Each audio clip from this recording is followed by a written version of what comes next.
the presentation I'm going to talk to you today about it's resiliency.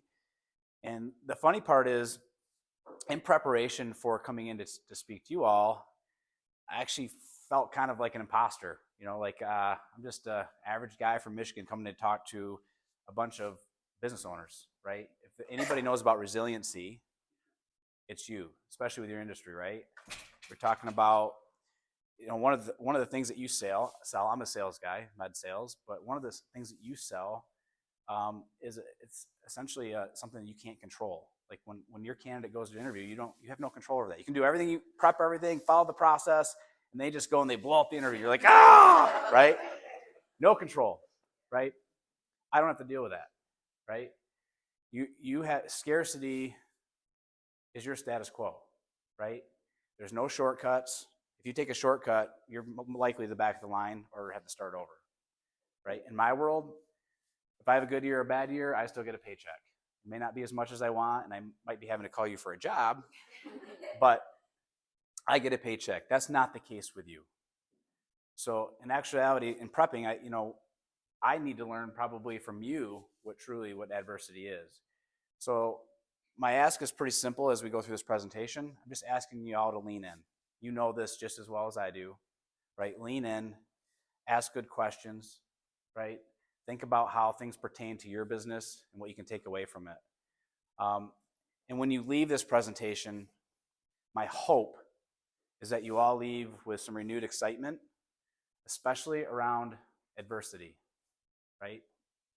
My hope is that when you leave here and you're faced with something adverse, some obstacle that's in your way, that you embrace it, you hug it, you're like, oh yes, I get to do this. I know it sounds weird, but I'm hoping that you see adversity as something that you go through so that you can learn and grow, right? And we can build resiliency, which, as we all know, resiliency it's probably one of the number one precursors to success.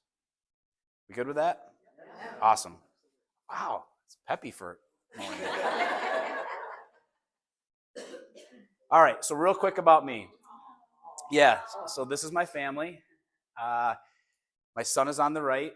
He is 21 years old. He decided, he told me 3 weeks ago that he's going to Mexico City to go work for a month. So unfortunately, his mom wasn't too happy, and it was all my fault. Yeah. But fill it in full of all this open dreams. Yeah, I mean, the reality is, like, he could have went to Europe and go on a train, but I mean, third world, Mexico City, I'm sure it's fine. That's my oldest daughter, Maitea. She is 27 now. She lives on her own, works. My wife, Tara, the little one in the middle. And then my youngest daughter, McKenna, who is now 19. And then probably my most favorite family member is Piper. Piper. So Piper's 11. She's deaf. She's blind. She's getting super chubby. Oh God, I love that dog. So, and I don't know how much time she has left. It's just, you kind of know, right? So this is my why. This is why I do everything that I do for me. So real quick career journey. Look, I say I'm an ordinary guy, and I am. I'm from the Midwest. I'm from Michigan. I grew up. I was the short guy in high school. Probably picked last for kickball. So I went to wrestling at a very young age because little guys could do wrestling. So I grew up wrestling. I was average at best until college, and I walked on at North Idaho College. I wrestled there for a while, then finished at Grand Valley State University. Was fortunate enough to be on some really good teams. I mean, North Idaho College is a 14-time national champion school, JUCO, and at Grand Valley we won it. We were national champs two years in a row, and I was a 2-time All-American and national champion. So that was kind of my first foray into success, like the first time I actually won something. I then went to Cintas. I'm sure some of you are familiar with Cintas. So I did that for 2 years. Over to American Realty. So this was my first foray into being a business owner. And as a young guy, I just laugh because I bought a rental when I was in college, and I thought that I could own the world and be Donald Trump. And own my own Smith Tower. It did not work out. So I ended up having to go from real estate, where I did that for 3 years, um, and I went back to ADP. So again, another good company, ADP, and then eventually ADP 3 years led me to BD, where I've been for 16, going on 17 years now. So that is my career in a nutshell. Any questions at all with that? No? Pretty simple, right? So the real reason why I'm here is to talk to you about resilience.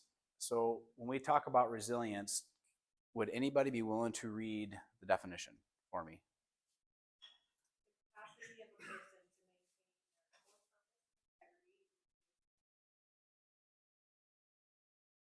Good. So that's a mouthful. So what really is resiliency? Like, for this room, when you think about that, there's a big long definition. I throw it up there, but when we talk about resiliency, when you saw me put this slide up there and say, this is what we're going to talk about today, what popped into your brain? Right? Some story, some word. Who has a word? One word to describe it. Tenacity. There you go. Endurance. Stay the course. Determination. Drive. Persistence. Grit. That's probably my favorite. You guys ever read Grit, the book? Angela Duckworth? That's a really good book, by the way. Yeah, so when you think about resiliency, those words that pop in your brain, keep those in your mind as we talk about this for the rest of the presentation, right? I can almost guarantee that almost all of you, when you think about it, have like a story, something in your brain, something that you went through that comes to mind, right? That's what I want you to be thinking about. Like, put yourself into that moment as we walk through this, because learning from that moment, that resiliency, that adversity that you went through, is what's going to make this presentation all the more impactful. So for me, my resilience, my adversity that I went through, that I'm going to use as the backdrop for this presentation, is the Tahoe 200. So before you say it, good for you, but I don't run. I get it, right? And most people don't run 200 miles either. So this is a 200-mile race in Lake Tahoe through the mountains. Yes. Yes. It took me 4 days, so it took me 100 hours. Yeah, it's a little nutty, which I didn't realize it was nutty because I did it, and then I started talking about it, which is it's actually how this presentation came to be. So knowing that we're going to talk about 200-mile race is not super relevant to everybody, I got one more ask as we move forward. When you think about the Tahoe 200, just think about this as something really, really hard that you've done in your life, right?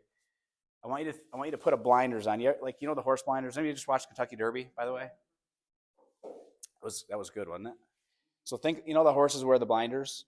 What I'm asking is that for the next 30 minutes, 20 minutes, can you put these blinders on? I want you to hold the blinders up, and anytime something negative comes in that says, I would never do that, that is dumb, who runs 200 miles, any of that negative thought, right? Or whatever your personal thought is. Like, maybe you're thinking in my head, I want to go run a mile, I'm going to go walk a mile, or I'm going to go do something. Whatever that challenge is for you that you're thinking about doing this year, blinders up. If anything negative comes in, it goes away. I'm not asking you to say that I can go run 200 miles. I'm not asking you to, but I'm just asking you to not discount that you could, right? Is everybody agreeable with that? Okay. All right, so what is the Tahoe 200? The Tahoe 200 is a 200-mile race, and incidentally, they lied. It's like 215 miles, which when you get to 200 and you still have 15 left is horrible. It's like a giant joke. And I know the race director probably just sits at the finish line laughing. Haha, 15 more miles. So this is what the terrain looks like. So as you can see, it's just all up or down. There's not a whole lot of flat there. You're running through the mountains. Anyone been to Lake Tahoe before? What do you think? Yeah, it is. It honestly, it's high altitude. Yeah, I'll get to that. It's beautiful, right? It's weird. It's like a bathtub in the sky, right? I mean, if you think about Tahoe, it's I think about 1.2 miles up from sea level. Just a giant lake. Like, can you imagine looking up and just see these little paddle boarders just paddling around up there? It's odd to think about, right? I did it in July. Yeah. So it was hot, but it also was beginning. We did have a really rough morning where it was really cold in the mountains too. So a lot of up and downs. Oop, wrong way. So it was epically beautiful. And what I can tell you is, even after 200 miles, when you got to the top of a pass and you get to see something like this, and this is something that most people don't get to see because you're actually into the mountains. It never got old. I would stop and I would take a picture. I have a million pictures of almost the same thing. But when you talk about Lake Tahoe itself and the actual race, the questions always come like, what were the hardest parts of the race? So as you saw on the graph, right, the ups and downs, the mountains were tough. I mean, they crush you physically. Like, and it's not just the ups; it's coming down. It blows your quads out. There's rocks. It is horrible on your back. You're sore. I was swollen. I mean, physically, very daunting. And so physically, you're exhausted, right? And then this was a picture that I took. I'm at mile 105. So you're at 105 miles, just dead to the world, and you realize that you still have 100 miles left. with your bonus miles at the end. Right? Yeah. And it would have been. I got to get better at the Instagram. Incidentally, that's funny that you brought that up because I did actually do a couple Instagram stories that I didn't remember doing. And I think one of them I have on here. I don't know if the volume will work, but it's pretty funny. Just me talking to a camera. I don't even know who was around. I don't know what. Yeah, it was funny. Exactly. So the interesting thing is when you think about, so you got the mountains, right? You got the just trying to keep the fact that you still have 100 miles left. But over the course of a race, you got to eat. And I burned about 50,000 calories during this race over 4 days. So it's like a month's worth of calories. I don't even know what that is. It's a lot. So it's impossible to keep up on the calories. So you got to try to keep up. I mean, right? It's 200 to 250 calories an hour. Believe it or not, you need like 150 milligrams of sodium an hour. Like, it's just this constant, it's like a science experiment, right? So that became very tough, and it was really hard to eat. I mean, you get to a point where even the thought of a pretzel stick makes you dry heave. You don't want to eat, and it becomes very tough. And without eating, you have no energy. So that was super hard. But I think the hardest part about running a race like this is night. And the part that's horrible is that, like, these kind of views are what you see before the worst part of what the race is at night, right? Sunsets always precede the night, and the nights were rough. This is, oh, it does have some volume. So just to give you some perspective of, I mean, this is what you're seeing going into night, and it's just so beautiful. And this is a lot of what the track looked like, just to give you an idea of what it looked like out there.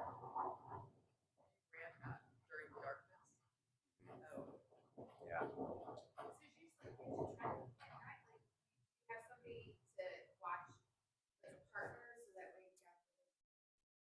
Yeah, so the second half of the race on the night segments, I had pacers. So you pick up pacers, but a lot of people don't. They're just there, and some will hike just real hard through. Some will run and walk. I kind of had this run walk cadence. Some people would opt to sleep on the trail. So you just set an alarm. It's funny, when you sleep on the trail, you lay down on the ground, and you don't know you literally don't know what's going on at some point. So the rule is you take your hiking pole. You take your hiking poles out and you point them in the direction that when you wake up you have to go. Yeah. So we were on the trail. It's a good question. So we were on the trail, and a guy comes running back the wrong way. We're like, "Hey, bud, where are you going?" He's like, "I just got up. I'm heading to the aid station." I'm like, "It's that way." He was running in the completely wrong direction. If he hadn't caught us, I mean, there's stretches where you don't see people for miles and miles. He could have run 10 miles in the wrong direction. Yeah. So this was interesting. So this was one of the nights. So the cool part about sleep deprivation, running at night, and so let me back up. Has anyone, probably should admit this, but driven when you're really tired? And it's that horrible, right? This is what running at night is. You are sleeping. You're basically like you're jogging and you're like just falling forward, and you fall forward. And it's for hours. It's relentless. It's nonstop. It's like doing that every night. And what makes it worse, and I think what driving at night makes it worse, is that you're focused on a beam of light like this big, and it's just bouncing. You're just following this little light, and it's just these rocks. That's what makes that very difficult. And then your mind starts playing tricks on you. You start to hallucinate. And this was one of the first things that I saw. This is a horrible picture, but because what I actually saw is I came up over a pass, and as I came up, it was like this in front of my face. This is when I got to the top, and you could actually see the sky. It looked like the sky was broke. I literally was like, oh, my wife's going to kill me. I broke the sky. I don't know how, but it was striped in the sky. It was crazy. So I get to the top, I stop, and I just start walking, and I'm staring at the sky going, what is going on? And all of a sudden I hear next to me, this guy goes, yo, bro, you seeing this too? I look over. I don't know where that guy came from, by the way. I'm pretty sure he was there. But it made me feel better, and I took a picture for proof. But I'm like, oh, good. It's not just me. So I bonded with some guy that may or may not have been there, took this picture, but it did remind me of, anyone know what the picture on the right is? Yeah, it's literally like, it must have been something similar to like what Van Gogh saw, because it was bonkers. So next up, so this is what the trail looks like when you're jogging along the trail and you see these lights. You see those big rocks? Those big rocks are everywhere. And at night, again, you see them here, you see them here. I was running along, and one of the first things that I saw that was like an actual object was a Louis Vuitton bag. Now that may seem weird, but my wife's 50th birthday was like 2 days after the race ended. So in my head, I think I was like, hey, I got her a present. I don't got to go to the store. I'm tired anyways. So I actually went over to this rock, bent down, and it disappeared. And I was like, crap. But that's where your mind goes. The next one, which was one of my Pacers' favorites, because this was pretty funny. I thought I saw a bag of microwave popcorn, which is odd in itself, right? Just microwave popcorn. I think I just was hungry, needed some salt. So I go over, and it disappears, and I start laughing. He's like, what are you laughing at? I'm like, who would carry a microwave all the way up here to make popcorn? And how long is that extension cord? So I didn't think it was odd that there was microwave popcorn. I thought it was odd because I thought somebody carried a microwave up, right? So again, your brain starts doing some odd things, and things that seem abnormal are normal. It got weird. And then I started seeing these guys. Anybody know what this is? Yeah, so this is my buddy. This is a Squishmallow. I was probably missing my daughter at the time. So she had these all over the house. Now my dog lays on them. She's got like 7 pillows in the house. But I started seeing Squishmallows, and all the big rocks became Squishmallows. And look, full disclosure, I knew they were not Squishmallows. But when your brain is it's on the edge of whatever that is, you just don't fight it. So these big Squishmallows were on the side of the path, and they would cheer me on. I was talking to them. They'd be sitting right here, and I'd be running up, be like, yeah, thanks, man, like fist bump. It was awesome. And sometimes there was like a big rock with some little ones. I'm like, oh, you brought your family. Wonderful. But then they had these little ones. These little ones, they'd be like right here in the path. And if you weren't watching, you'd kick it and fall, right? So instead of getting angry, it was like a contest. Like it was a competition between me and the little ones. I call them evil ones. They're evil. And so like if I jumped over one, I'd point at it and go, ha, and I'd laugh at it. And then when it get me, I'd be like, all right, you got me. So these Squishmallows, they kept me occupied for almost an entire night. Yeah. So that was my Squishmallows. So this is me contemplating my life, in the trees. I mean, there was some beautiful times, but there was a lot of alone time. And in those moments, it becomes very tough. And I think I get asked a lot, was there ever a time when you thought about quitting? And, what was probably the lowest moment of the race? And, I think especially in a tough industry like that you guys are in, and really in sales in general, there's days when you have bad days. There's days when you're that person standing in the trees alone, right? Wondering, how do I keep going forward? And what I can tell you is, for me in this race, the quitting question, I never once thought about quitting, not one time. It was the one thing I told myself, no matter what happens in this race, I'm not going to quit. Someone might pull me off the trail, but I am not going to quit. And it literally was like walking this is the best way I can describe it. Sometimes you feel like you're on a high wire and you're balancing, right? You're literally one negative thought away from being pushed off that high wire. So one negative thought and you're off. And for me, you may all be better than I am, but once I'm off, I'm out. Once I say, I think I'm out, I think I'm going to quit, I can't do this, there's no getting back on there for me. You kind of made that decision. So remember the blinders that I told you about at the beginning that we all got to keep on for this presentation? Those blinders are what I wore for almost the entire time during this race. And it was, anytime a negative thought came in, the blinder came up and it would hit the blinder. And I would repeat to myself, I can do this, I can do this, I can do this, I get to do this. And I'm telling you, I repeated it probably 10,000 times. And that's not an exaggeration. Like during the course of a night, it was nonstop. It was all night, they were trying to get in my head to tell me I couldn't do it. So all night I had to repeat that just to keep it out. So I think even when you think about what you do, when you do have negative thoughts, when you have bad days, right, you got to keep your blinders up and you got to stay focused on the goal. Because the minute you start letting yourself go down that bad path, it is really hard to get back. And when you're exhausted and when you're 105 miles in, there's a good chance you're not going to get back. So that's how I address the quitting. Any questions at all on that? So, yeah. So they had sweepers, they called them. So if you didn't make there was time, like you had to hit time cutoffs. So if you got swept, you got brought off the course of them. If you didn't get to an aid station in time to check in, they'd pull you off. And then they had the medical staff there. So every time we got in, they'd kind of check you. But if medically you weren't good, they would take you off. I kind of was going to save this question for, but you said, are there any questions? What about during your training? And were there any points in your training where you thought about quitting? I mean, once you toe the line, yeah, and we had talked about this too before, and I'm bringing it up now. So that one of the biggest things is I think for most of us that are in this room, you just sign up. Once you're signed up, you're in, you're golden, right? For me, I'm cheap, so I paid for this, right?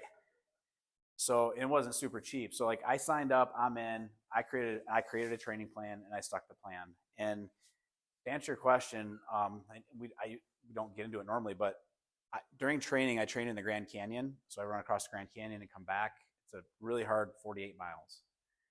And coming back, I was coming down North Kaibab Trail, and I stepped on a rock, and my ankle went that way. And so I had a buddy with me that was training as well for running. He was running the Leadville 100. He saw it happen. My ankle, actually, this ankle hit the ground. That's how far it went. So it was bleeding. So I laid on the ground, and I'm 4 weeks out from this race. So they usually do a 3-week taper. So the last 3 weeks are not hard, but I still had that week and one more really hard week of training, like my 2 hardest weeks. So I get up, ankle starts swelling immediately. So 4 weeks prior to the race, I blew my ankle out. It was about this big. The first time I had a chance to even jog on it was the day before the race. So you tape it. That for me came about from a lot of other things that happened in my past, which I'll talk about, where I wasn't going to let that ruin it. I was at least going to go try, right? I wasn't going to just quit.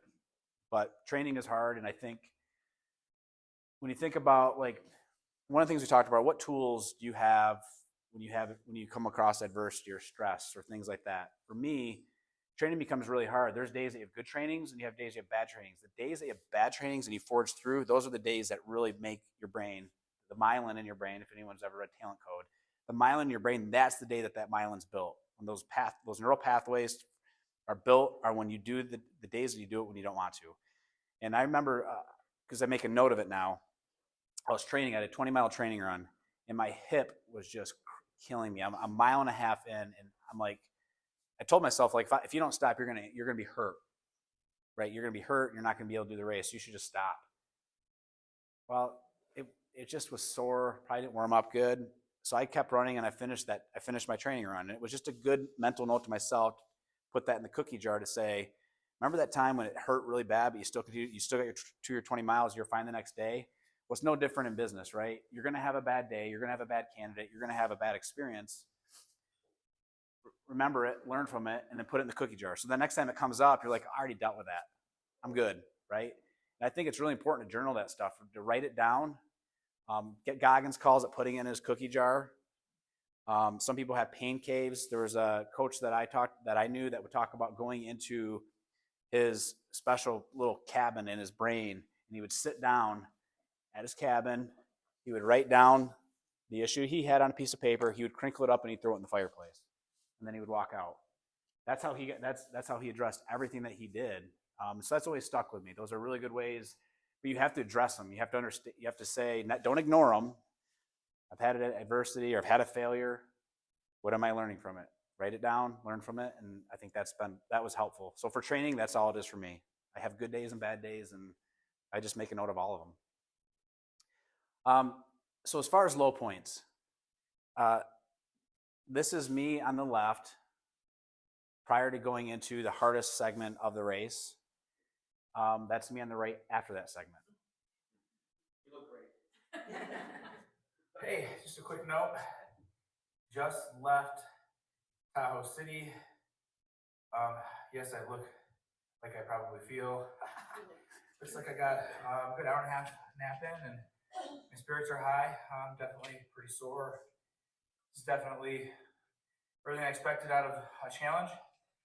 Gonna pocket that, put that away somewhere. Miss my family though, and I cannot wait to see them when I'm done. So that's why I'm gonna make sure I finish this thing. It's taking a little turn a little bit slower than I anticipated. I'll probably need to train a little better next time if I ever did something like this. But we're gonna forge through and we're gonna get this done. We gotta be cognizant now of cutoff times, so we're about 2 hours in front of that. But I think Bryce and I are gonna go make up an hour here or two maybe, and then Eli and I are gonna do the same, and then hopefully that'll give me the opportunity to take a 3-hour nap before the last 40 miles in. But we are at 130 some miles, 70 to go. Let's fucking go. So apologies for the language. That was actually, I think, an Instagram post that I found. So that was me in pretty good spirits leading into which ended up being one of the hardest segments I had of that race. So I got behind, as I had said. You have to be conscious of cutoff times. And I don't know who told me I was gonna get 3 hours of sleep. That was a flat out lie. That was never gonna happen. But that guy thought he was gonna get 3 hours of sleep. So, but sleep was important. So I would aim for 60 to 90 minutes each night, right? And so I needed to get to the aid station with enough time so that I could have sleep, get out, and then still had enough time to finish the race. So I had to make up 2 hours. And to do that, at this point at mile 130, I'm mostly just hiking fast. I'm not really running. Whatever I was doing, which was like this, wasn't really running anyways. So there was a section that we knew they call it single track. And so we're on a single track, and it was fairly just rolling hills. So very runnable section for about 10 miles. So I eat my food, get Tylenol in me, and I get in this section, and we're having a good old time. And then nighttime hits, and just the dread of night, sleep, running. And then we finally get to the end of the section where I have 10 miles where I have to run. So for context, we did about 5 miles an hour, so 12-minute miles, not super fast, but at mile 130, that's really fast. When you are in a race like this, when you eat, you literally feel calories going to your legs. I'm not joking. You feel them because you're calorie deprived. When you take Tylenol, which is what I take, you have about a 2 or 3 hour window where you feel it instantly go in and you get instant relief, which I don't normally, Tylenol doesn't normally work for me, but out there, it was amazing. Tylenol was wearing off. I'm running up and down these hills, and I can tell you that there's 52 bones in your feet because I felt every freaking one of them. It was horrible. And so I can tell you that I basically cried for 2 hours. I was like more whimpering, and thankfully my pacer knew what I needed to do. He never turned around and looked at me like, dude, seriously, right? So I'm going up and down. I just said keep pace. I followed him. I have this whimpering every time I saw a downhill. I'm like, oh, and it was just horrible whimpering cry. And when I got done, I mean, I was just done. And the picture on the left is me. That's me. I'm supposed to be eating a pancake. I'm blinking for about 5 minutes. Is what I'm doing right there. You can see even my face is completely swollen. I'm in really rough shape. It gets me every time. So I'm not even really thinking about anything. Just trying to stay positive, but I'm more just trying to stay neutral, like not let anything, because I'm in rough shape. I can't even hardly look at myself. I look up, so I'm sitting there in this chair, and I look up, and out of nowhere, I see my wife, and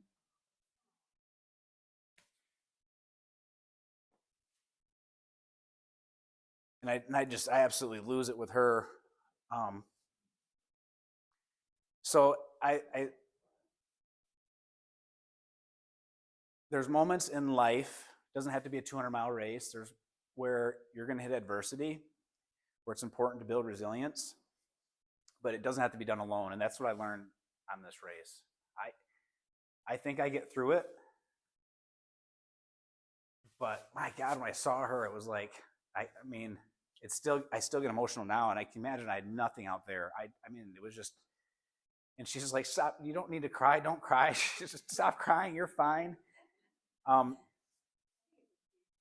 a testament to, because we're talking about resiliency, and I think that society doesn't say that vulnerability is safe, and you're presenting yourself, and I'm like incredibly close to my 14-year-old, because to have a safe environment, resiliency and being able to be vulnerable and having support is so important, because that blinders. Yeah. I'm trying to do it, and I'm trying to prove something, right? Yeah, it's taken me well into my 40s to figure that out. But yeah, you're 100% right. One of the great parts about doing really, really hard things is it beats you down. There's no pride. There's no ego. You don't care what you look like. You don't care how you smell. You don't care where you go to the bathroom, right? Your job is to take one step. That's it. And when your job is just take one step, when you've beaten yourself down to that, that's why I like to do these things. I mean, I'm a prideful guy. I've been chippy my whole life. I need stuff like this. And yeah, it could be work, it could be something that you deal with, like personally, right? You're going to go through something. You don't have to do it alone. You have a room of great people in here, a tight knit group, right? That you can depend on to help you through things when you go through it. And it could be for anything. And for me at this moment, I had a great team, but just seeing my wife was everything. And the best part is that is me, like literally like 1 minute later.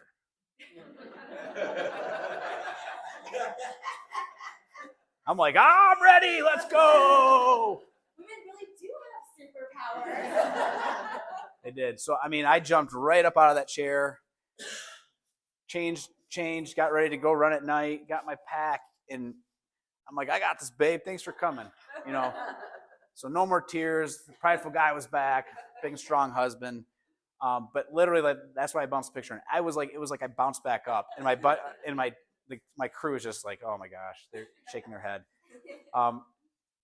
The best part about this was, she's being super positive. She doesn't know what to expect when she sees me, and she sees me a train wreck. So I'm like, love you, babe, and I go to take off, and I'm like, I'm gonna sprint up this hill and just show her what's up. And this is me running. I'm like this, yeah. In my head, I'm sprinting.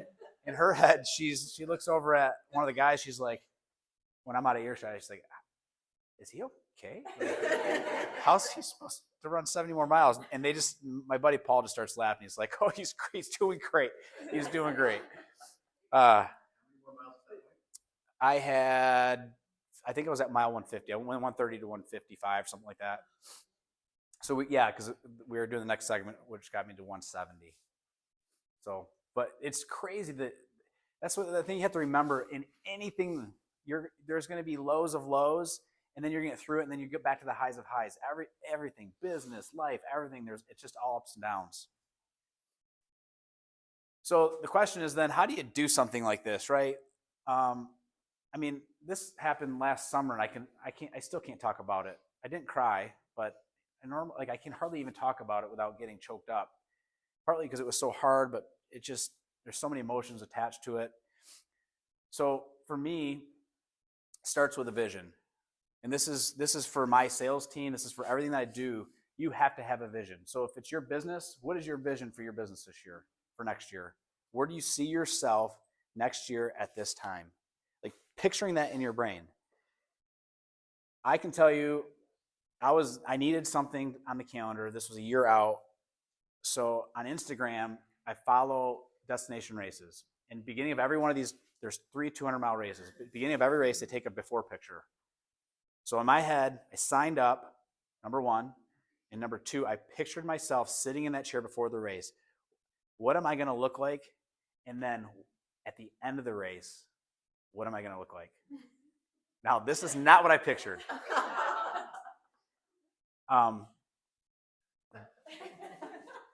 But this was the vision for my race at the most simplistic level. And it was as simple as, what do I look like in the chair before? What am I going to look like in the chair after? So to get there, right, you still had to there still needed to be a plan. I still had to have a training, all of that. But this guided, to your question, it guided everything I did for training. What am I going to look like in that chair? And to get to that chair, I had to finish, right?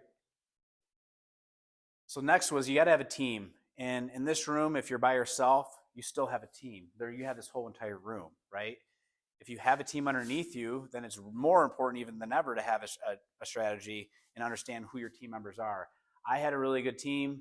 I had a mountaineering guy on the left. I had one of the guys on the right. He's an ultra runner. He's done Leadville. I think he took second at Leadville, which is a big 100-mile race. His son is in there as well. And then one of the other guys that joined me, I just met him, but he got me through one of the sections at night, and he's a fire rescue guy. He does a mountain bike trail, and he goes rescues people that get hurt on the trail. So I had an incredibly good crew that was very specific to this race to help me through the race. And even if they weren't going to pace me, to be able to talk to them and get valuable information about what parts of the segments was going to be really important.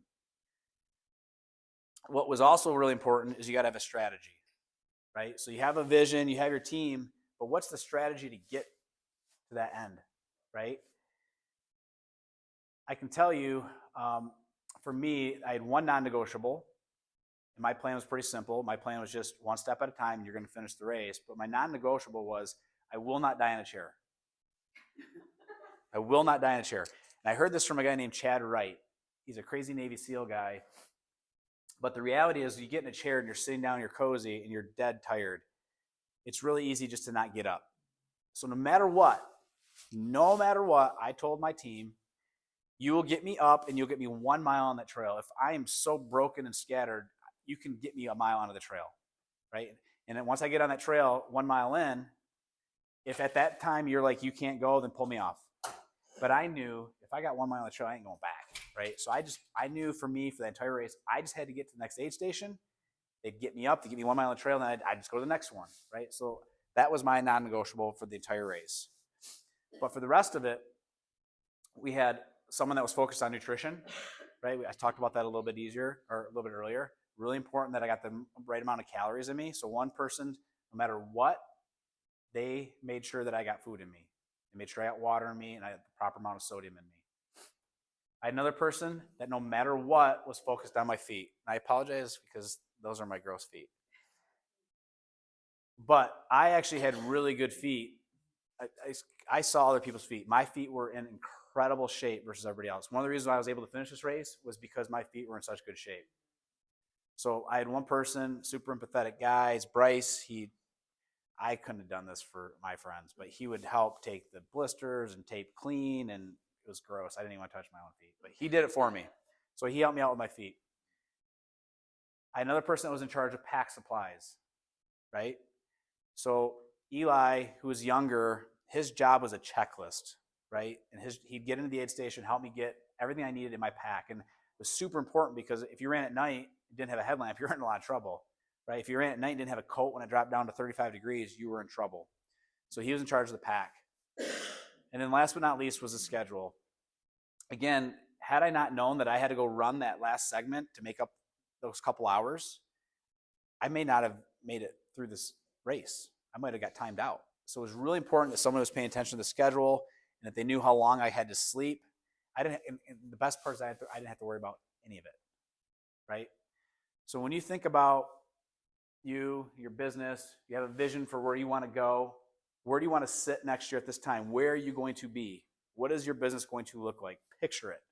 Draw it on your board. Have a little board off to the side at home in your office. Have a picture of what you want to do with the money you're going to make. Whatever it is that inspires you, you should have that. Have that vision, right? You then have to have your team. How is your team going to help you get there? And what is the strategy you're going to do to do it? And if you do that, you'll be in a really good spot. I think last and probably more important is you have to empower your team, right? And maybe that's just you letting go and just empowering yourself to go. If you have a team of people underneath you, it's letting them go do their jobs.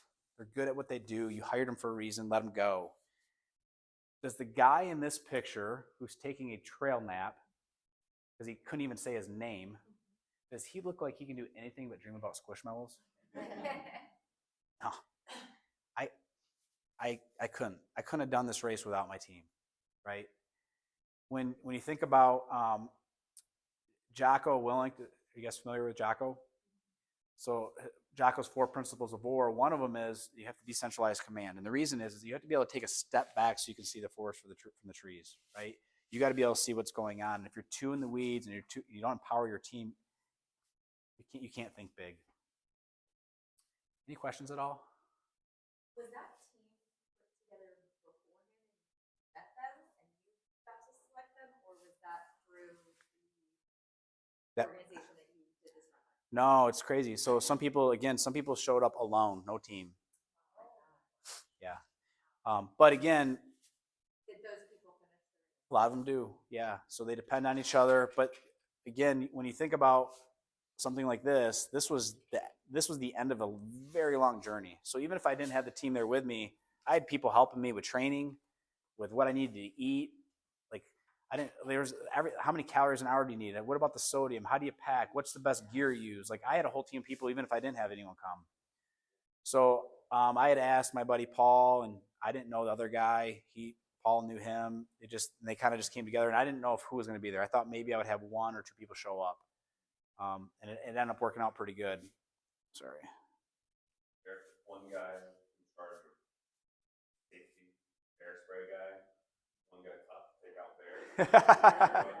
Did you incur any animals other than There's Squishmallows? bears, but not a lot. No, I think so. It's a good question. They had a race like this, it's on a pretty well-known trail, Tahoe Rim Trail. And so, yes, they do have bear sightings, and Tahoe is crazy with black bears right now. But there was almost 300 people running the race in between pacers and aid stations. I think most everything's scattered. So we heard a lot, I think. Yeah. Right? Well, it might have helped me. Yeah, it might have helped me. So of the entrance, you said there were about 300. Yeah. Do you know what the finish rate is?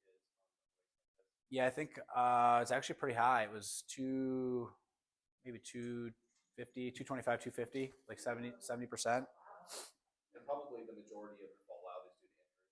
Would you say that? Yeah, it's funny. It's actually a lot of the top end. There's a lot of fault from the top end people. So these races, I'm an amateur. I've run 3 races in my whole life. So you run that race with the professionals, which is it's crazy. The gap between normal people and some of the professionals that do this for a living. But a lot of the professionals bail. So like when they know unfortunately they're not going to be in the top 10, they bail. So for me, it was 100 hours. The guy that took first, I think, did it in like 59 hours. I mean, it's a little depressing when they pass you and you're not even halfway and they're already halfway back. You're just like, what? I've seen them on trail and the pros, They, but they're just they have gifts. they do. I mean, they're running uphill. They're insane. Yeah, they run uphill. They run uphill faster than I can run flat, and they bomb down hills. I don't know how they don't. Well, sometimes they do fall. I don't know how they go downhill. I mean, I'm talking as fast as they can run downhill. Rocky, they. That's what they do for a living. That's funny. No, I say no, but it's the no is becoming like slower than it was before. Like anything else you do, like you forget about the pain, you figure the negative, the horrible parts of it. Yes, You never have to. Yeah. I've heard that brought. Yeah, I can't bring that up, but yes, it's been brought up before. Yes, yeah, it's it's so the further away it goes, the likelihood that I do something like that again increases significantly.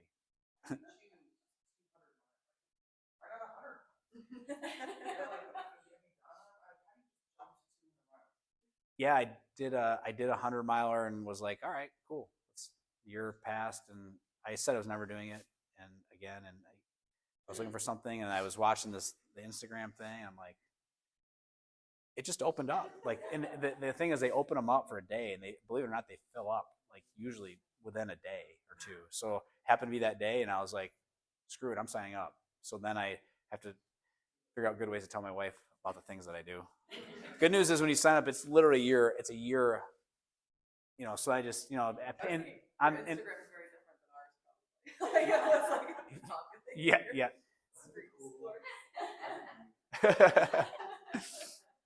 Eric, two questions. Do you think there was something you were seeking out when you signed up for this? And then second, I think you would have this presentation if you did. Yes, I would. It'd probably be more impactful, to be honest with you, because I could talk about the failure.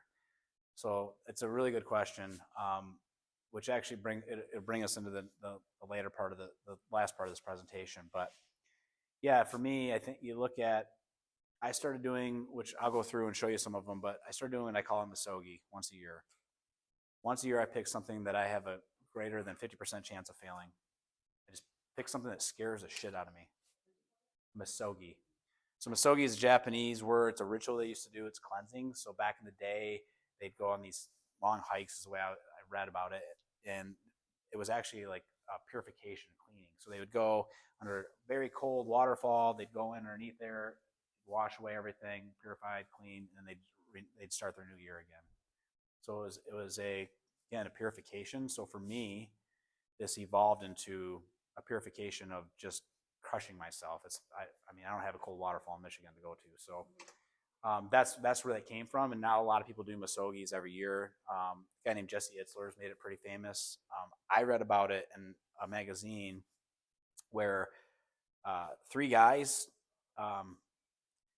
basically swam a 5K in water. They're in like 12 foot of water. It didn't sound too crazy until you realize that they were carrying a 75-pound boulder. They would dive down, pick up the boulder underwater, walk, drop it, swim back up. They did that for like 3 years. They did that for 5 hours. It took them 5 hours. So I'm like, why would you do that? There's no reward. There's no medal. They just every year they just do something really, really hard that they say it lasts an entire year, right? And for me, with my job, there's a lot of stress, no different than yours. And so when I do something like this, the stress seems so, hate to say trivial, but it helps me cope with it a little bit better. I can actually help my people better because my stress doesn't seem so bad anymore. Like, this is kind of just easy, right? So that's why. Good question. You said that if you had failed, the presentation might be more impactful because you talk about that. But one thing that I see is you're overcoming lots of things. Yeah. And that even failure is an accepted part of the journey. It is. Right? Your blown out ankle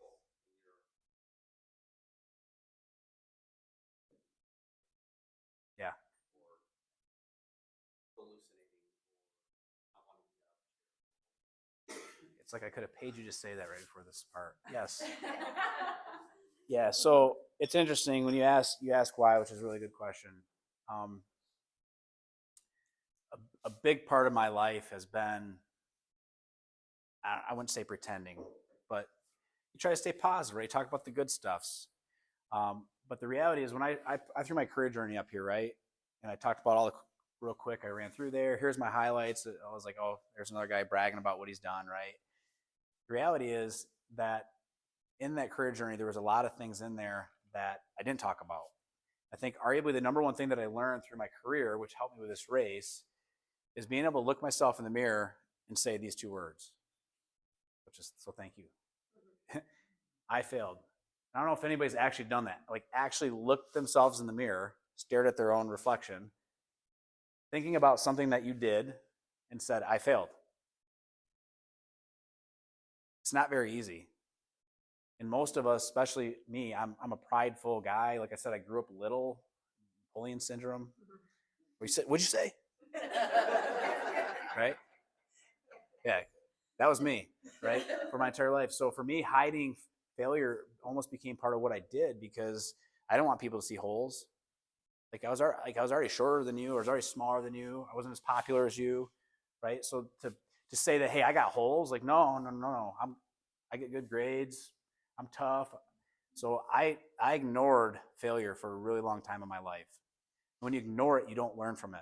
It literally becomes a burden that you carry on your shoulders, right? Versus something that you can step on and learn from and grow from. So when I look back, I look at when I did real estate, and I put this one in here because it's more pertinent to you guys, right? So you guys own your own business, and I did real estate. I had 13 rental units, did pretty good for a young guy in my 20s. My financial planner said, hey, keep doing this, you'll retire when you're 40. So I drove around my little BMW, you know, I made good money, went on vacation. It was like it wasn't work, which was part of the problem, right? I wasn't working. And when it got tough, I wasn't prepared for it, and I failed miserably. So when I went to work for ADP, it wasn't because I wanted to get out of real estate because it was hard. It was I had no choice. I had 2 young kids at home. I didn't know how I was going to buy milk. I remember my little sister dropping groceries off on my front porch. What? That's humbling. When your little sister doesn't say a word to you, she just knows that you probably could use a little help. That's some humble pie right there. So I had to pull on my big boy pants. I had to get a new job. The reality is, when I had real estate, I got in over my heels. I didn't work hard. So when it came time, when the push came to shove, I didn't know how to get out of it. So I had 2 short sales, 3 foreclosures. My last year in real estate, I made minus 250 grand on my tax returns. I got audited, and the tax auditor looked at me and just said, I'm sorry, and he left. I'm not joking. Met him at a Panera Bread. He's like, I don't know why I'm here. Yeah, exactly. Who's paying for this? Yeah. Yeah. All gone. Yeah, we even my house, we short sold the house we lived in to an investor. Fortunately, I was investment stuff, so we short sold the house to an investor who then rented it back to us so I could stay in it. And then he gave me a lease to own, and we started on our new journey in a house that was leased to own, from 13 units, making good money to that. So I bring all this up because I would glaze over this for years. I was a real estate investor. I owned a bunch of properties. Market got hard, so I left. I went somewhere else. The reality is I was digging out this hole for 10 years. When I started at Bard, I couldn't get our company credit card. I had to go to Rob Hansen to have him go co-sign for my company credit card. I'm in training with all my other counterparts, and I'm getting called in Rob Hansen's office, and he's staring at me saying, how can you not qualify for a credit card? You're almost 30 years old, right? I mean, super embarrassing. And I mean, I had creditors calling me every hour on the hour for 6 years, right? It was a very horrible time of my life, but I learned a lot. And when you talk about like the Tahoe 200, this was my Tahoe 200 in my 20s, right? It crushed me. It got me back down to zero. It was my Muskogee, and I had to start over. I just didn't have a choice. I had to start over because I had a family. But it took me a really long time to learn from that and to understand that there's a lot of holes in my career journey, right? And as you guys look through your things, you're going to see holes. There's a truths. These circles are truths, but if you don't embrace them, they weigh on you. But the minute you embrace them, they become stepping stones so you can get better. It's just adversity, and I think we need to rethink what failure is, right? Failure is only failure if you don't learn from it. Otherwise, it's something that we can embrace, something we can improve upon. One last. I just bring it up because I happen to talk about it. But remember, I mentioned like this is the ankle thing. So I said we were two-time national champ. I was a national champion, two-time All-American. Kind of summed it up. Sounds pretty badass, actually. You know what really happened? We did have a really good team. My junior year, I did win nationals, and it was awesome. My senior year, in the semifinals, I blew my ankle out. Right? Has anyone played a sport in college or just a sport in general? Did you ever play hurt? Always. But because I couldn't win nationals, because I lost, I just had a bad match. Yeah, I hurt my ankle, but I was not going to win the match anyways. I had a bad match. I decided that I couldn't wrestle. I mean, I had a bad back, bad ankle, if you've played any kind of sport, you play hurt. It's just what you do. But I opted to not, and I sat out, and I took 6th by default. My last time on the mat, I quit. I didn't even try to wrestle. Right? And for years, I just glossed over it, never talked about it, didn't want my kid to know, right? It was embarrassing. Last time on the mat with my coach, Hall of Fame guy, someone I've respected since I was 5, I quit. So when we were on the Grand Canyon and I blew that ankle out, that you talk about the cookie jar. Once I was able to embrace the fact that I did quit and it was no good, I learned from it.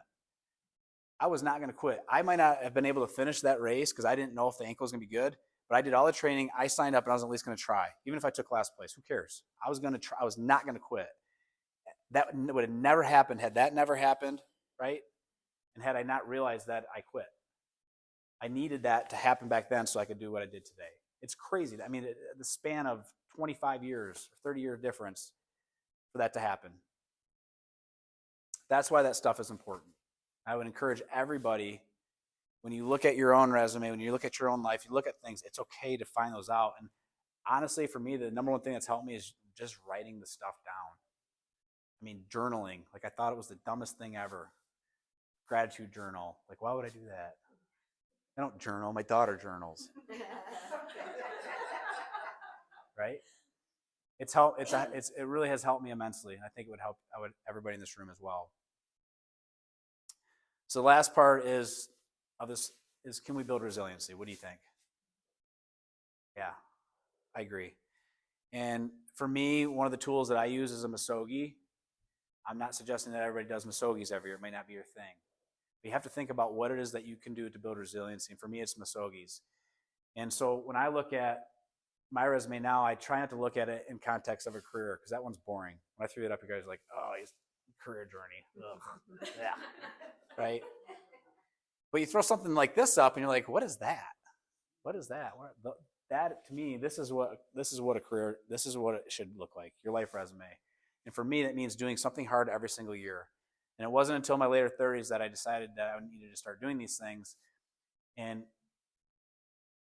I was working at Bard, a medical sales rep. I had my nurses come to this. This was my first cage fight. So that kid, he was probably 21. I was like 35. So it seems not super fair, but it was back when we first started doing cage fighting. So I decided to do a cage fight. By the way, it's super scary. Then we decided to do this. I got talked into, and again, it was just sign up. Cage fight, same thing. This one was similar. We had a talk by somebody. It was Jesse Itzler and a guy named Colin O'Brady came and talked to us, and they started this thing called 29029. Does anyone know what that is by chance? Anyone know how high Mount Everest is? It's 29,029 feet in the air. So they created an event where they'd rent out a ski mountain across the country, and I think they did 3 at the time, and you would climb up the mountain, take the gondola down, climb up the mountain, take the gondola down, and it would be the same vert gain as climbing up Mount Everest, and you have 36 hours to do it. It's pretty cool. Every time you hit a certain threshold, you burn they put a little marker at the bottom where they mark how many laps you did. And so for this one, it was at Snow Basin Resort in Utah. I don't know if anyone's ever been there, but we did 13 laps up and we got it done in about 24 hours. So this is my first foray into endurance. And it was just hiking, hike up, take the gauntlet down. Oh yeah.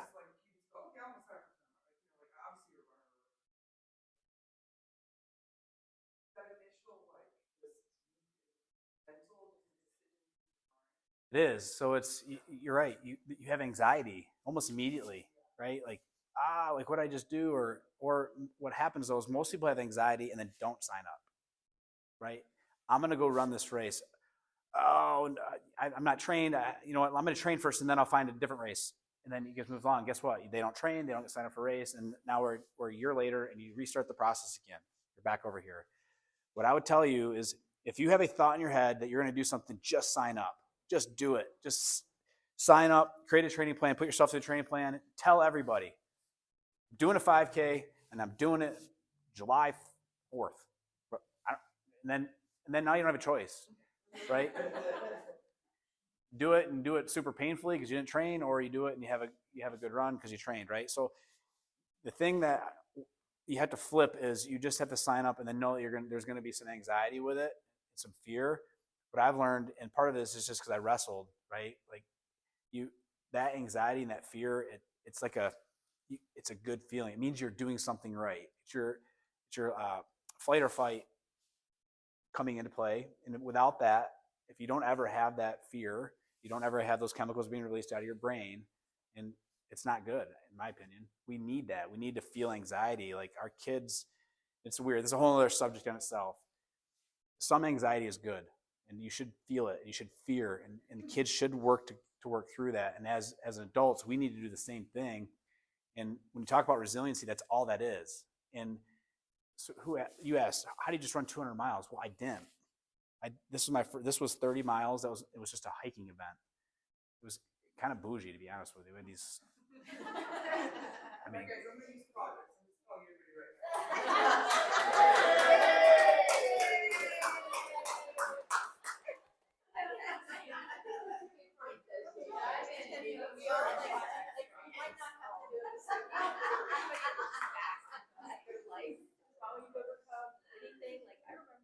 I tore my ACL twice in 2 years. We went to Portugal and Jocelyn, I swear, this is about a team thing, right? And I was gonna do a hike the last day with my sister, and I was telling Jocelyn, I said, I'm like really insecure about this ACL on this hike. It ended up raining the whole day, but Jocelyn was like, Dawn, you got this, like why are you having anxiety about doing this hike? And it was muddy, it was slippery, and I was having anxiety, but I think that, and it seems small and ridiculous, but before your ACL, like the trauma thing, and she just talked to me the night before, and I went out on that hike, and it poured the whole time, so it got really slippery, muddy, yeah. and I just did it, and I felt strong, and I was like, oh my God, why was I having this anxiety, and it's there, but you're overcoming it, and so I think that I was thinking about, like you say, the team that you established, that foundation, that's what you need to do, right? And you put the right people in place. Those people, whether they know it or not, help you overcome things that might have been scary. 100%. And that's where the more you do it, the more you realize it, and the more you can take, right? When fear is, when it's this big, like I'm still afraid of the dark, to be honest with you. So like, yeah, like I close my eyes when I go in the basement and turn the light on. But like there's certain things like, the more you do it, the less afraid you get of it, right? You build resiliency to that, which is why the more you do think, that's why every year I think if you do something that challenges yourself a little bit, now you do it again and you don't care. Like she does another hike again, Dawn does another hike, she's gonna be fine. She already did it once, so there's no more fear with that. So to forget fear, she's gonna have to do something a little harder, right? And you just keep building upon it. So this was rim to rim the first time I did this with my son. So the funny part is, and I would challenge you with kids, this should also apply. So for my son, when he graduated, he didn't get a computer or like an iPad, like a lot of kids do. He got a plane ticket to the Grand Canyon, and we did rim to rim. So we went, hiked across. He'll say it to this day, it was the hardest thing that he's ever done. But he said it's one of his favorite things he's ever done. He's so glad he did it. So, so yeah, you look at that, and then you brought up on the back, you brought up like what about races? Like, how do you just sign up for 200? Well, I didn't. This was a 50-mile race that I got talked into doing in Leadville, which was horrible, by the way, horrible. Altitude sickness. Leadville's at 10,000 feet in the air. It's in Colorado. It's the highest city in the country at 10,000 feet. So I was just sick the entire time. So I said, I'm never going to do this again. This was 2 years later in Banff. So I got done doing that race, and physically this race was hard. 275 people entered. I finished second to last at 60th. Only 62 people finished the race. It was crazy. This was physically hard. Again, done with this race. Never again. And then there's me a year and a half later walking across, towing the line in Tahoe. So you're always going to say, I'm never going to do this again, or maybe I don't want to do it again. But again, time fades. And at the end of the day, you continue to build out what your life resume looks like. So I guess my challenge to everybody in this room is, going back to the beginning, one is embrace this, right? Embrace the obstacles. You know that when you have adversity, you overcome it, it builds resilience. And when you build resilience, you build success. And to do it, it doesn't always have to be just work. You should intentionally look for things outside of work to provide some balance, to build out what I say is your life resume, something that you're really proud of. Encourage your kids to do it. Fail big, fail forward. That's my advice moving forward for everybody in this room. And that's all I had. Any questions?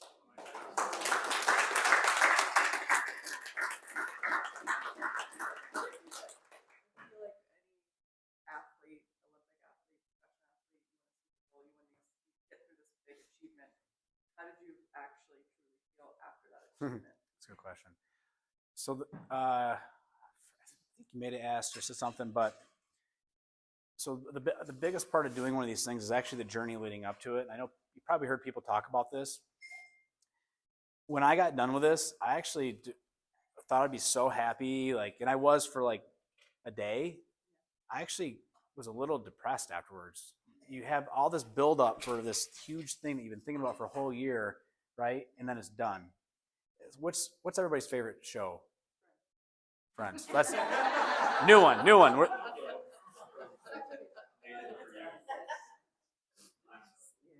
Like Ted Lasso, right? I think of I compare this to like your favorite TV show. After the season finale, you're like, dang it, now what am I going to do, right? Or you read a really good book. I'm not going to tell you the book series I was reading because it's super embarrassing. It's not close. It's very close. I travel a lot. For work, so I see books out, and it was called Fourth Wing. So full disclosure, it's about dragon riders, and it's like a sci-fi romance. Yeah. My daughter's like, you read that? It's a little spicy. Yeah.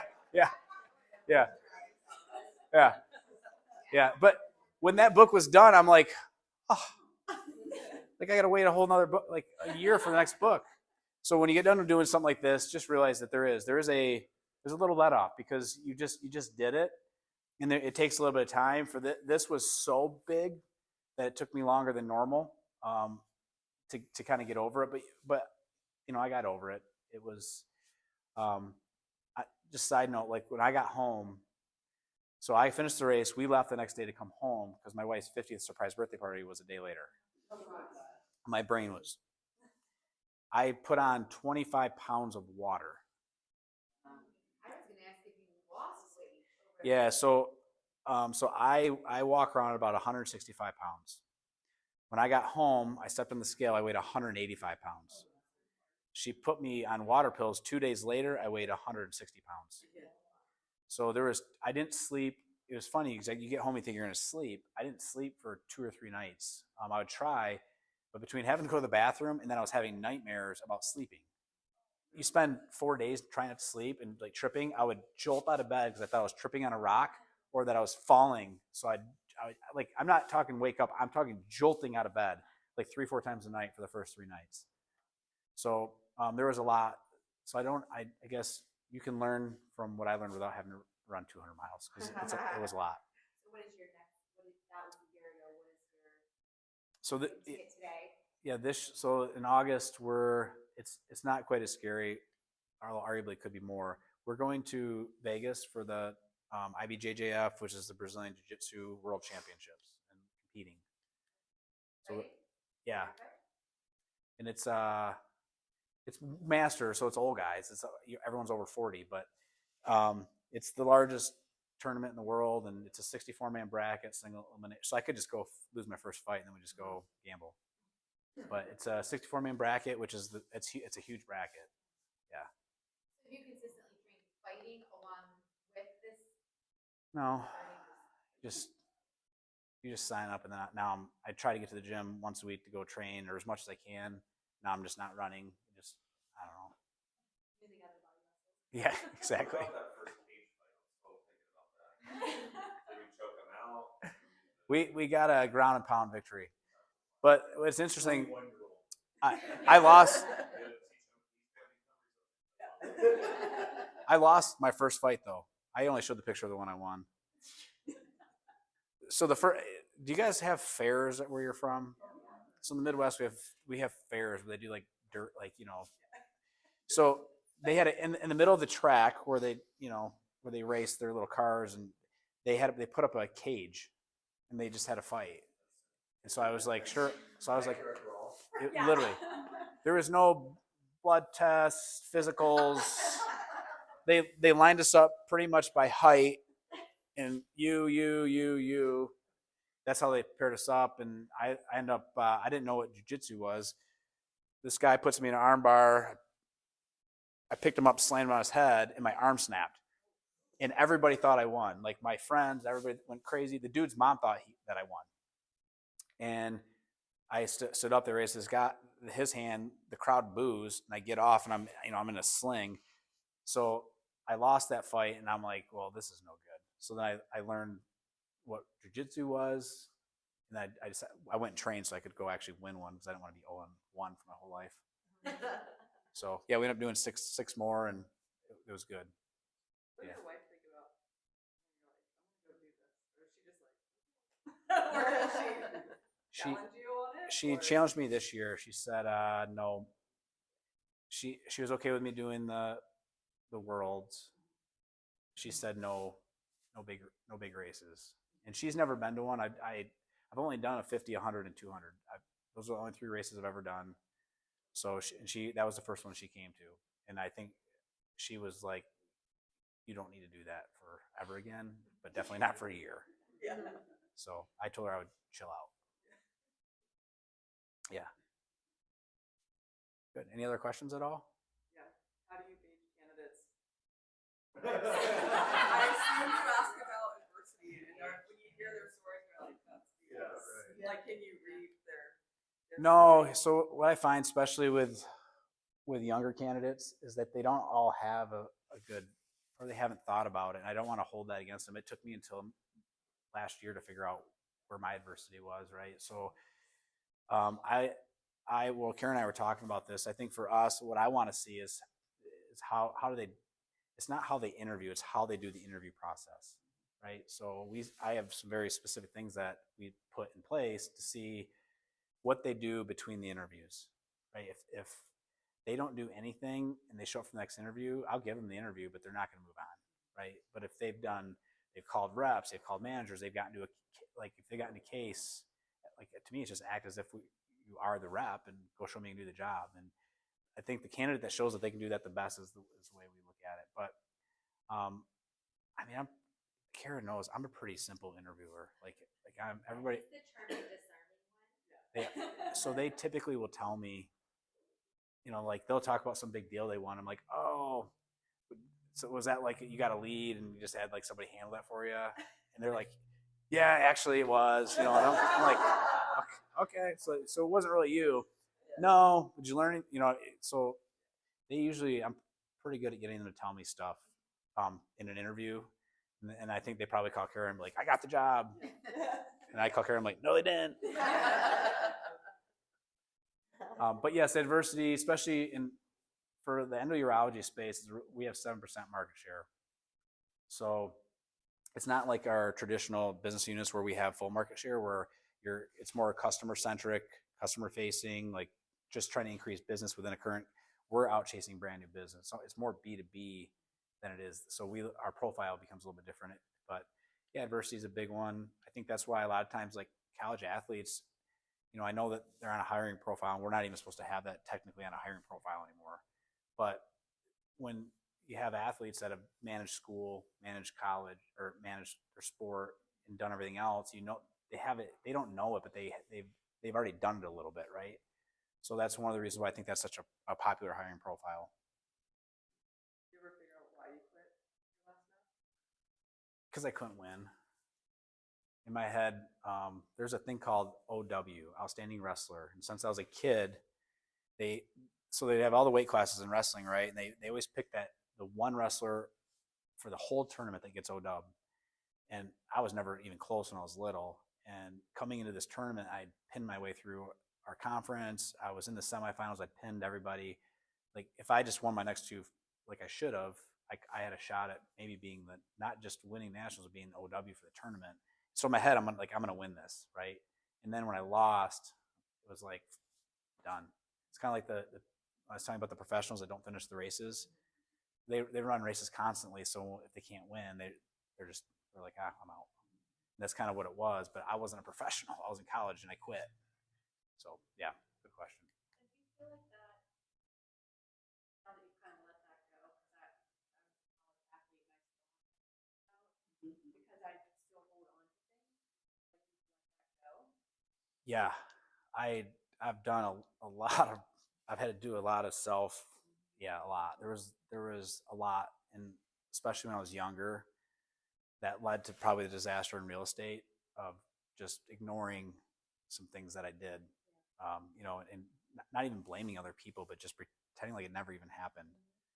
You know, we got I got benched in high school. I got benched at the state in our high school football state championship game. Like I was a starting linebacker. We won state that year. Everybody still talks about it in our town, right? The 1996 state champs. I got benched because I got frantic, I was anxious, and I blitzed, and I knew my coach didn't call blitz. I blitzed. I actually almost sacked the quarterback, broke up the play, and we got off the field. But my coach was pissed, and he knew. I told him, I thought you called blitz. Like, no, you didn't. So he didn't. He lost his faith. He lost his trust in me for us the game to execute on process, on something that we know we can control because we were getting beat pretty bad at the time. And he lost his faith, and so I got benched. So for years I just talked about how great it was that we won state, and I just kind of not say anything. But the reality is I'm super like disappointed, like embarrassed about that game for me. But now that I know it, I'm like, it's good. Like I didn't listen, and so it's the same with the wrestling piece. And I think, talk to my son about it, and him understand. I think kids, especially mine, because they only remember me doing crazy thing once a year, right? So as they've gotten older, they have to realize that you're not as much as you want to be the superhero, you're not. That you mess up, you make mistakes, and I think it's important that they understand that too. And it's okay for them to mess up and make mistakes. Yeah. Do you find that since taking this on, these challenges, that you trust yourself more? That you find that confidence so that when you are in a situation where there is a tough question, you're like, I've done these things where I can listen to myself and trust that I'm making the right. Because I think in this type of business, especially, I came from a corporate background and something where I'm like, I don't know if I trust myself totally there. I think it's good that you don't. It's like the imposter syndrome. Like I was talking about when I walk in, if you think that allows you to be a little more authentic, and I think authenticity drives good leaders. I think those that don't, that are not, they're afraid to fail. First of all, they're unwilling to admit that they ever have failed. I liken it to like just it's the big CEO that stands up there and just speaks about numbers and nobody cares, right? versus the leader that everyone's going to run through a wall for. And I think what this has helped me with is that part, is to be able to be a better leader because I can be authentic and I can talk to. I have my empathy level is not high. I don't score well on empathy. But what I have learned is through this stuff is to be able to have someone tell me, like you could say, Eric, you suck. Like you really just need to listen and stop being a jerk. And I'm like, okay, that's fair. And I'm able to just back it off and listen and do what I got to do to be a good leader. I think that's what's helped me the most. Yeah. Anything else? I know we're over. Sorry. Good. Great, We're fine. that's awesome.